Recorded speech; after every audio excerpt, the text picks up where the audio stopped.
ঈদের এখনো প্রায় অনেক দিন বাকি, এখন থেকে কিন্তু সবার কেনাকাটা শুরু হয়ে গেছে। মার্কেটগুলোতে নাকি অনেক বেশি ভিড়। আমি যাব করে যাওয়াই হচ্ছিল না, আজকে বের হয়েছি।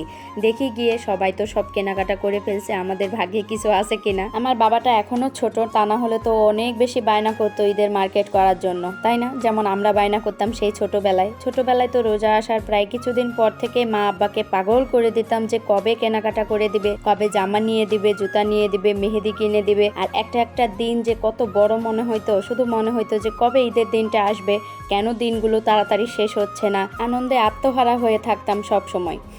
তাই ভাবি আমার বাবাটা যখন আরো একটু বড় হবে, যখন বুঝতে শিখবে যে ঈদ আসলেই কেনাকাটা করতে হবে, নতুন জামা জুতা সবকিছুই নিতে হবে, তখন হয়তো বা ও আমার সাথে বায়না করবে, মা চলো কবে নিয়ে দিবা, কোন দিন নিয়ে দিবা, এরকমটাই বলবে। আচ্ছা যাই হোক, এই তো বাজারে আসলাম, আর আসার পথে দেখলাম যে এত পরিমাণ মানুষের ভিড়। মানে আজকে কিন্তু সকালবেলা আসছি, আমি কিন্তু গতকালকে বিকালে আসতে চাইছিলাম, মানে সব ভাবছিলাম সব রান্নাবাড়া কমপ্লিট করে রেখে আসবো, কিন্তু না, আমার হাজবেন্ড ফোন দিয়ে বলল যে তুমি যদি বিকালে বাজারে আসার কথা চিন্তা করো তাহলে তুমি একটুও হাঁটা চলা করতে পারবা না, কারণ অনেক বেশি মানুষের ভিড়।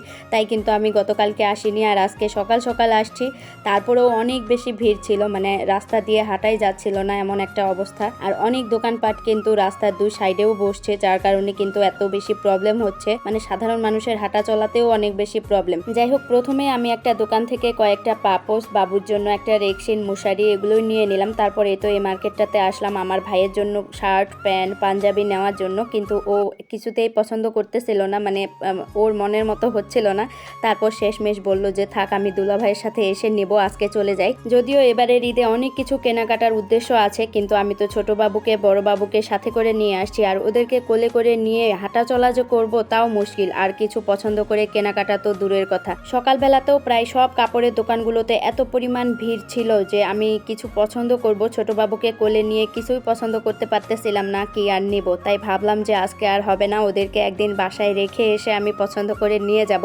যদিও ঈদের কেনাকাটা একটু দেখে শুনে তো কিনতেই হবে, আর যেটা দেখবো সেটাই যে নিয়ে নেব এমন তো না, কয়েকটা দেখে যেটা পছন্দ হবে সেটাই নিতে হবে, সুতরাং একটু সময়েরও ব্যাপার। আর বাচ্চাদের নিয়ে মার্কেটে আসলে কিন্তু একটু সমস্যায় মনে হয়, কারণ ওরা ঘোরাঘুরি করতে অনেকটা বিরক্তি ফিল করে। আমার বাবাটা তো আমাকে শুধু বারবার বলে, মা হয়েছে তো এখন চলো, আবার কালকে আসিও। দেখেন আজকে আসছি, আজকেই বিরক্তি লাগতেছে, আবার কালকে আসবো, এটা কোনো কথা?